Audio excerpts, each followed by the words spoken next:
What is love? What is love? And what does it mean when somebody tells you, I love you? I love you. And how does human I love you differs from God's I love you? I remember years ago I decided to go to Newport College. My dad was not very optimistic because I didn't have much money, but I had a desire to go there, and so I arrived at Newport College, and there were about 10 to 15 Yugoslavians from all republics, former republics. And within a few days, I noticed a girl that I really started to like. And she was from South America, and my English was quite bad. And I decided to make a move before my friends made a move, because I realized that my friends liked her as well. So I purchased a pen for her, and I left a pen in her mailbox. Every student had a mailbox. And the following day, I received a message from her, and the message started, Dear Jovan. And that word, dear, captured my heart, and I jumped, and I said, wow, dear, she called me dear, she loves me. So I went to my friends, and she said, yeah, she loves me, she calls me dear. And Anish Goran, you know Anish Goran. She said, oh, you fool, that's how Americans, every letter begins with dear. And that's true, because when I came from Jamaica, I spent 4 years in Jamaica. When I came to California and I started doing my graduate studies, I would receive letters with, Dear Jovan, you owe us money. Dear Jovan, you didn't pay your bill. And I noticed that dear is something that is used without any deep connotations. And that's how love is used, right? We love dogs. We love playing soccer. We love people. We love God. What is the difference? You see, the difference is that the human love is also and always conditional. Conditional. I love you because and I love you if are two words that describe human love. Conditional. Conditional. When we love somebody conditionally, we tend to want them to look, act, and think in a ways that fit our own paradigm and expectations. But what does God's I love you look like? You see, and I mentioned that during our Sabbath school, the word love, agape, is not so much a word that denotes our emotions, but denotes our reason. Reason. I decide that I love you. God decided to intervene on our behalf. So the Bible defines love in terms of event. Love is an event. And let me illustrate that. You remember how the Ten Commandments began? Ten Commandments. Exodus 20, verse 1. Listen, O Israel. But now notice what is not said. I'm your God who loves you. That's not how the Ten Commandments began.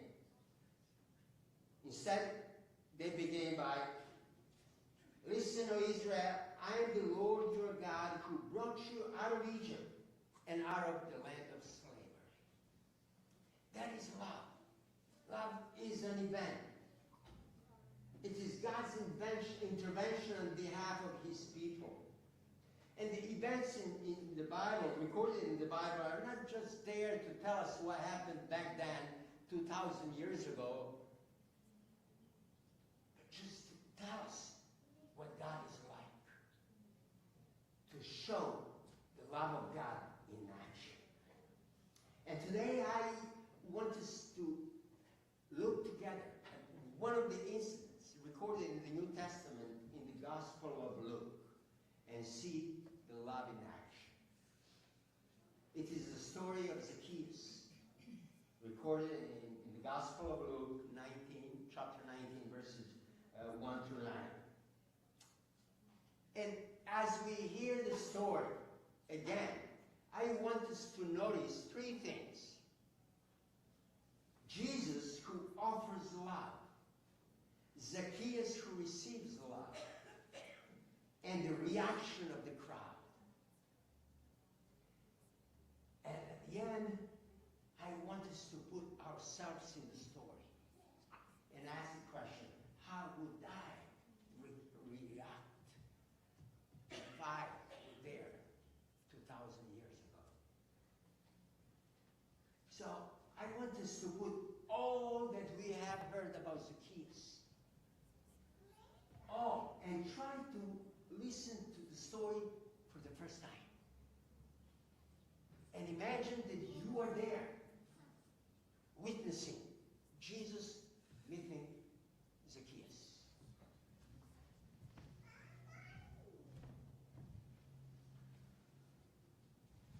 Čitaće Lukine Evanđelje 19. glava od 1. do 9. stiha. I'll read Luke chapter 19, 1 to 9. Then Jesus entered and passed through the Jericho. Now behold, there was a man named Zacchaeus, who was a chief tax collector, and he was rich. And he sought to see who Jesus was, but could not because of the crowd, for he was of short stature. So he ran ahead and climbed up into a sycamore tree to see him, for he was going to pass that way. And when Jesus came to the place, he looked up and saw him, and said to him, Zacchaeus, make haste and come down, for today I must stay at your house. So he made haste and came down and received him joyfully. But when they saw it, they all complained, saying, He has gone to the guest with a man who is a sinner. Then Zacchaeus stood and said to the Lord, Look, Lord, I give half of my goods to the poor, and if I have taken anything from anyone by false accusation, I restore fourfold. And Jesus said to him, Today salvation has come to this house, because he also is a son of Abraham.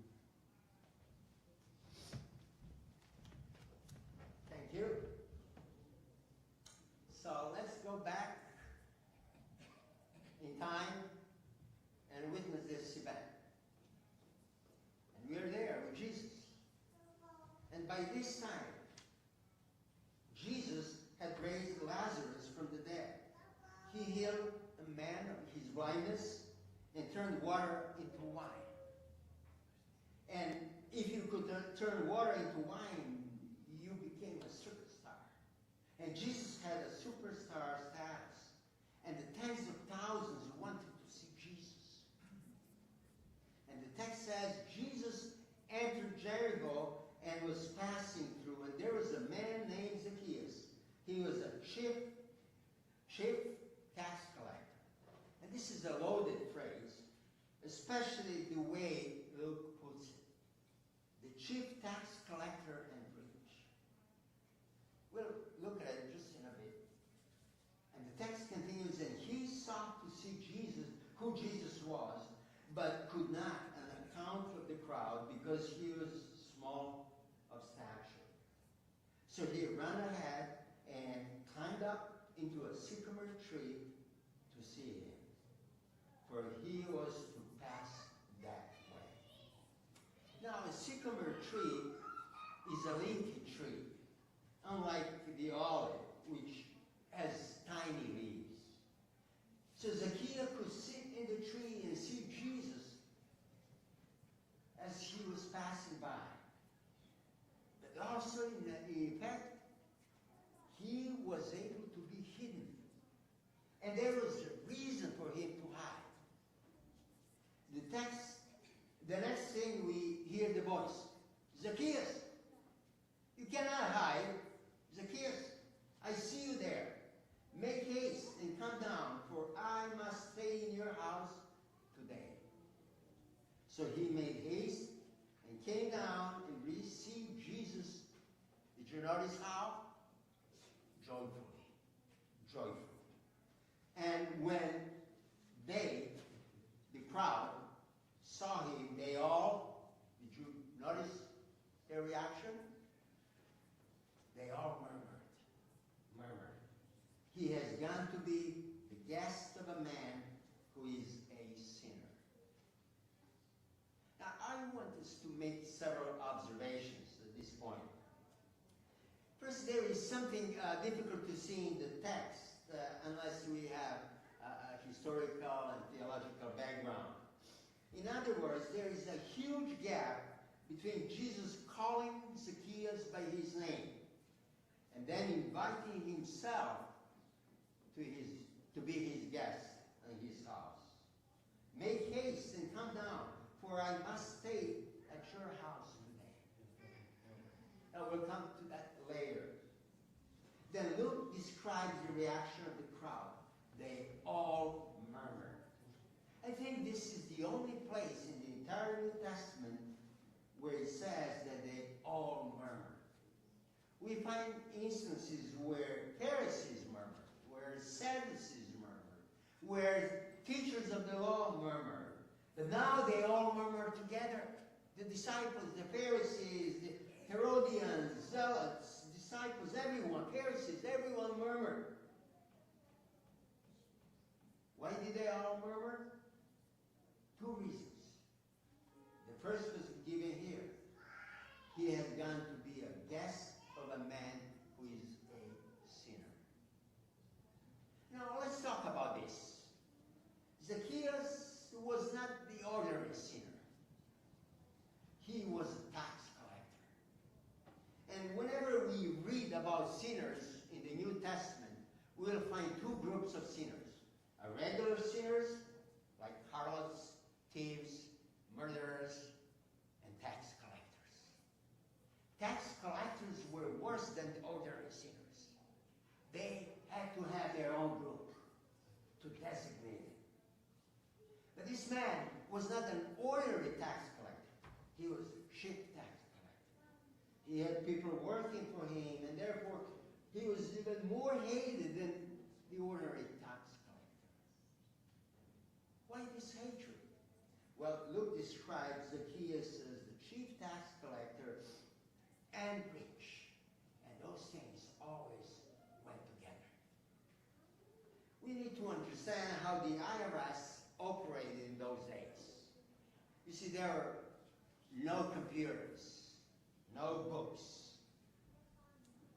But regardless, it was a vicious institution. And Romans used a very, very interesting way to tax people in those days. And they followed the example of the Persians. So when they conquered a certain town, a certain country, instead of bringing those people back to Rome, they left them where they were. And they put a heavy tax on them. So they didn't have to feed them.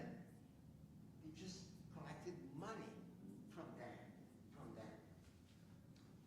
But the problem was that nobody knew how much people had. So Romans didn't have any idea how to tax. So they had to find somebody from the group, from the town, who would work for them. And so being chief tax collector, he defrauded people, his own people. So Romans found Zacchaeus and elevated him to the status of tax collector. And their way of collecting taxes was very interesting. They didn't work on percentage. They worked on a flat amount. So they told their collaborators, the Jews, that, hey, we need this much money or this many sheep. But we don't care how much actually you collect from people. So tax collectors would go from house to house and get money as much as they wanted, and goods. And so they went even Romans asked for. And there are so many taxes. There is a tax for the bridge. If you want to cross the bridge, they will stop you and you have to pay the tax. Actually, if you're walking down the street, they are free to stop you and ask you to empty your pockets and tax you on everything you had in your pockets. And that's why they were so hated. And that's why he became the richest man in town. But also he was the most despised man in Jericho. Because he used privileged relationship to exploit his own people. And if there was an immoral skunk in town, Zacchaeus was. I think a calm man, but untouchable, because he was protected by the Roman government. Now, the second reason the crowd murmured was that Jesus disappointed their expectations. You see, the Jews were yearning for a Messiah who would conquer evil and destroy the evildoers. But evil, they meant Romans. By evildoers, anyone who is a sinner. And in the last chapter of Malachi, the last book of the Old Testament, there is a description of the Messiah that was going to come. And it says, "Surely the day is coming, it will burn like a furnace. All the arrogant and every evildoer will be stubbled." In verse 5, it says, I see, I'll send you the prophet Elijah before the great and dreadful day of the Lord. Now, when people in the first century read these words, they automatically applied them to Jesus. And you remember what Elijah was like? Elijah was the prophet who was able to recognize and identify the 400 false prophets, expose them as false, and kill them. And they expected the same from Jesus, to be able to identify the sinners, to expose them to the public, and then call the fire from heaven to destroy them. And so when John the Baptist began his ministry, he acted as Messiah because he was able to expose the sinners. He called them slaves, hypocrites, and brood of vipers. But John said, "No, I am not the Messiah. Messiah is coming after me." Now, let's go back to the text. This was a background. Let's go back to the text.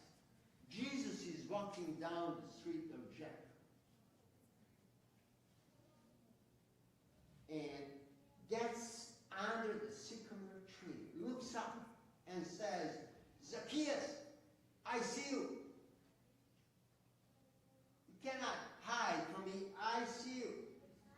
So Jesus is starting well according to the expectations.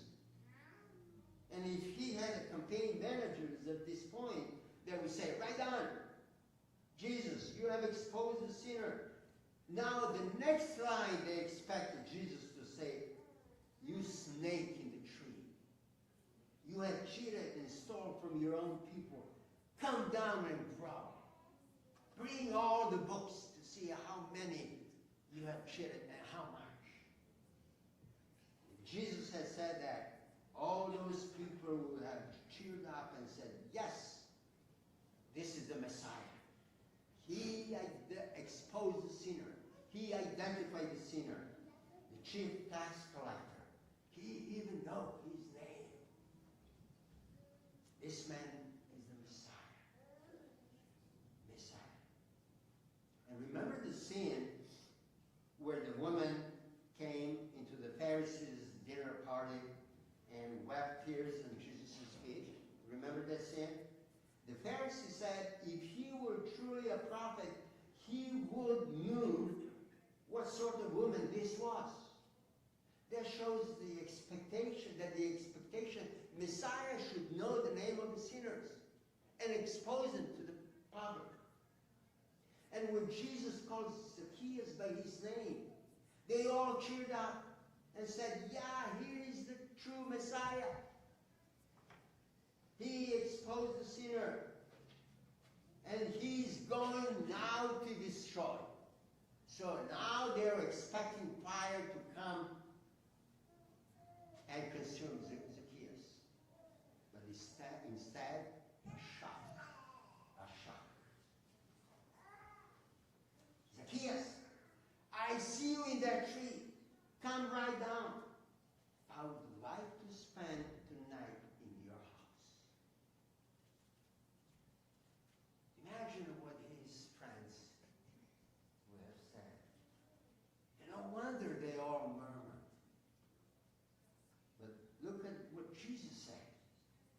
I want to spend the night in your house. Jesus reveals Zacchaeus. He identifies with Zacchaeus. Then he heals Zacchaeus. And what was Zacchaeus' reaction?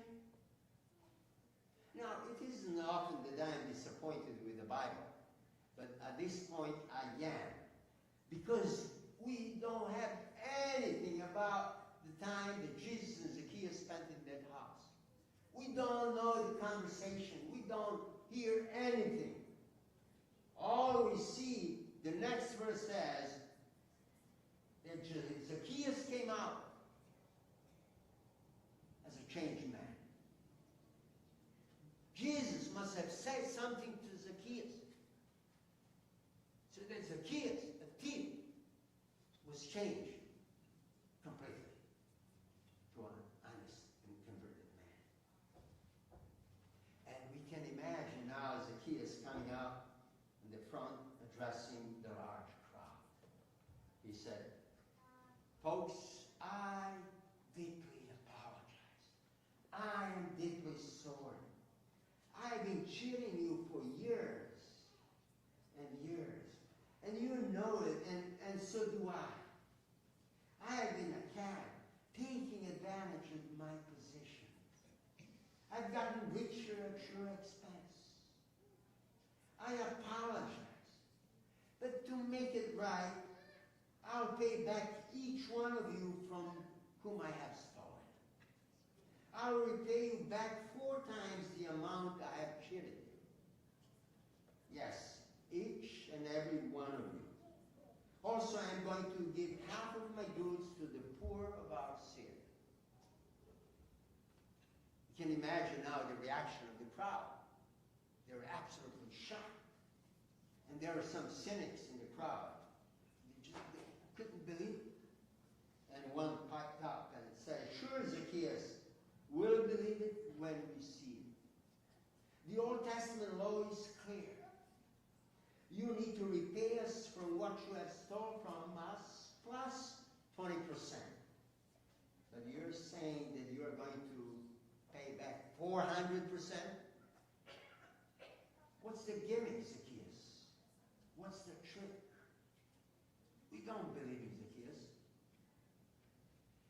And another skeptic chimed in and said, did I hear that well, Zacchaeus? You are going to give half of your goods to the poor? Is that what you said? You never cared a rip for the poor. You never dropped a penny into the alms plate. We'll believe it when we see it, Zacchaeus. And about this time, Jesus walked out, stood beside the fence, put his arms around Zacchaeus and quieted the crowd, and said, today, salvation has come to Zacchaeus' house. He has become a true son of Abraham. I have come to seek and save the lost. And Zacchaeus has been found. It is worth noting the Greek word that Jesus used for salvation. Soteria. This is interesting because all through the New Testament, when Paul and other authors talk about salvation, they use another word, sozo, which simply means salvation from sin. But here, Jesus used soteria to indicate that Zacchaeus was restored as a son of Abraham. Soteria means count, relationship, wholeness. Notice, Jesus restored Zacchaeus as a son of Abraham. The very thing he gave away when he became working for Romans. He lost dignity of being a Jew. Now Jesus restores his sonship in front of everyone. And the last sentence is important. For the Son of Man came to seek and save the lost. The lost. And it sounds almost like a parable of the prodigal son. You remember the story where the father said, put a ring back in that boy's hand. My son was dead, but he is alive. And there was a great party.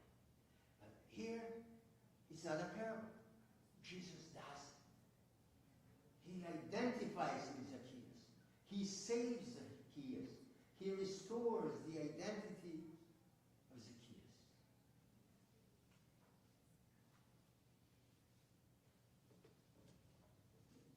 And as a result, Zacchaeus gained ground, but Jesus lost ground.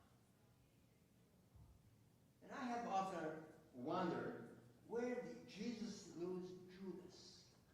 Judas, one of his disciples.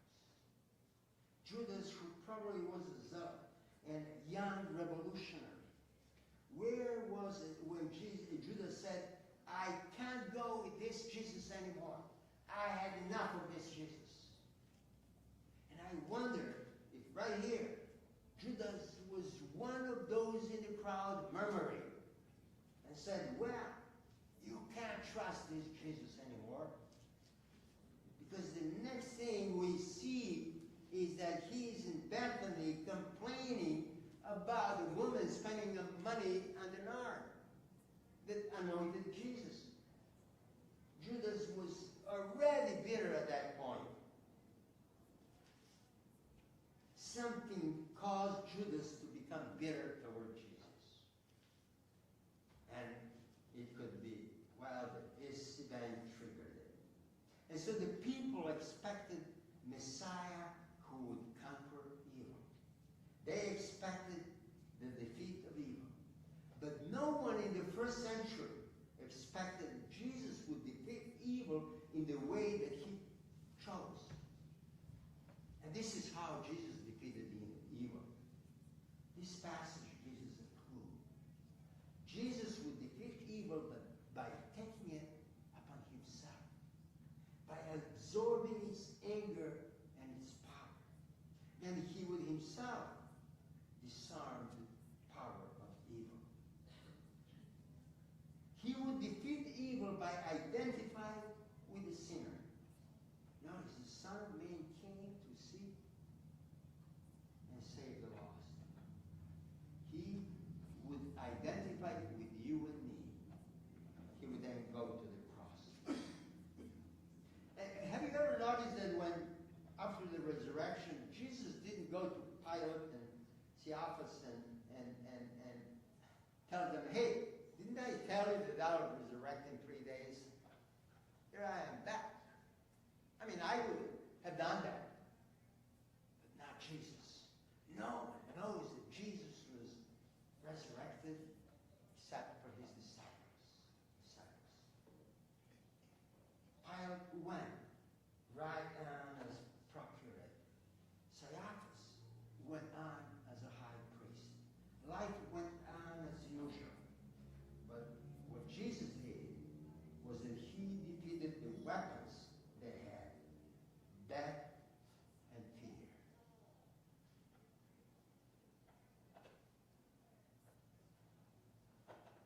Brothers and sisters, in this story, Zacchaeus' story, we have seen not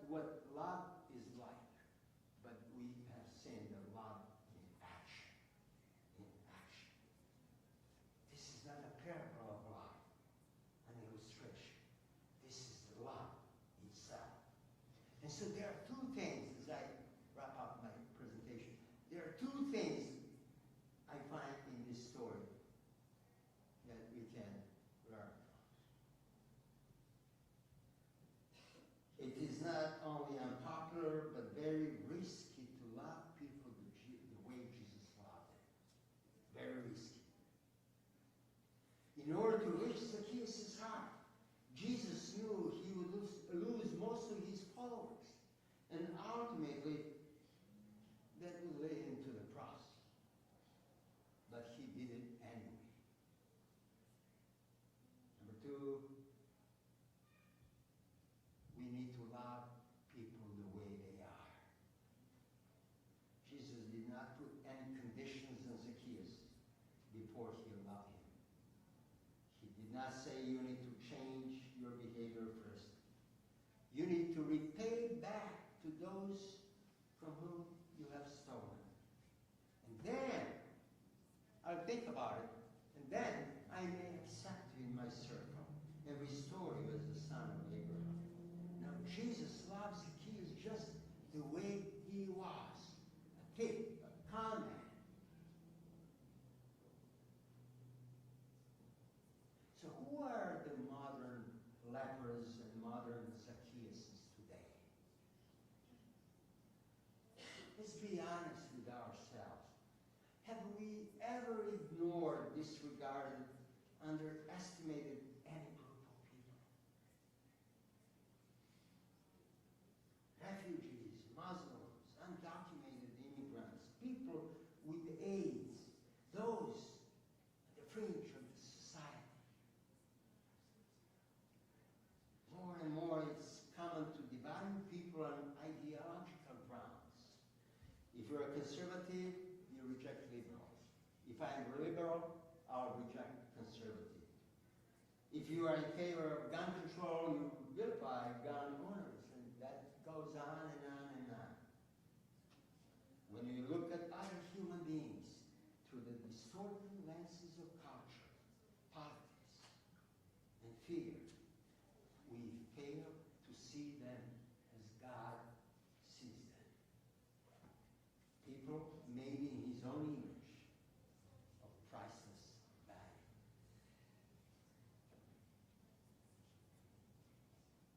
Brothers and sisters, through God's eyes, all people, regardless of where they come from, and regardless of their political party, education, and so on, they're all fearfully and wonderfully made. And they're all precious in his sight. And as followers of Jesus Christ, this is a view of humanity that we must embrace, so that we respect